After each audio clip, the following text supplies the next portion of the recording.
नमस्कार, मी पंजाब डक हवामान अभ्यासक मी आहे माझ्या शेतामध्ये आणि आज आहे 9 सप्टेंबर 2024. आजपासून तर परत एक शेतकऱ्यासाठी अंदाज येत आहे. सर्व शेतकऱ्याला सांगू इच्छितो की राज्यामध्ये आज म्हणजे 9, 10, 11, 12 आणखी 4 दिवस फक्त काही भागातच पाऊस पडणार आहे म्हणून हा अंदाज लक्षात येतो. म्हणजे राज्यात आणखी 4 दिवस 9, 10, 11, 12 पर्यंत फक्त काही जिल्ह्यातच पाऊस पडणार आहे म्हणून ही एक आनंदाची बातमी.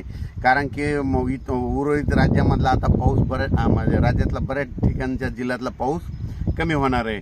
आणि विशेष म्हणजे सर्व शेतकऱ्याचं आता सोयाबीनचं पीक काढणीस आलेलं लातूरकडलं आलेलं आहे म्हणून त्यांच्यासाठी आनंदाची बातमी.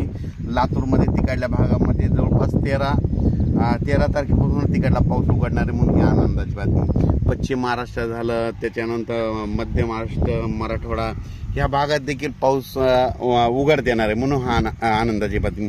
पण ह्या 4 दिवसामध्ये 9, 10, 11, 12 दरम्यान राज्यामध्ये आजच बघा, आज रात्रीच्याला म्हणजे नांदेड जिल्हा, यवतमाळ जिल्हा, चंद्रपूर, वर्धा, नागपूर, भंडारा, गोंदिया, वाशिम, हिंगोली, त्याच्यानंतर परभणी जिल्हा, त्याच्यानंतर जालना जिल्हा, त्याच्यानंतर संभाजीनगरचा पलीकडचा भाग, गंगापूरचा भाग, त्याच्यानंतर जळगाव, मालेगाव, मनमाड आणि त्याच्यानंतर बुलढाणा, अकोला, अमरावती ह्या पट्ट्यातच पाऊस आहे आता. म्हणजे 4 दिवस, म्हणजे या 4 दिवस तिकडल्या पट्ट्यातच पाऊस आहे. उर्वरित राज्यात तुरळक ठिकाणी स्थानिक वातावरण तयार होऊन दुपारपर्यंत कडक ऊन पडून एखादा पावसाचाही अर्ध्या तासाचा पाऊस पडू शकतो म्हणून ह्या अंदाज लक्षात घ्यायचा.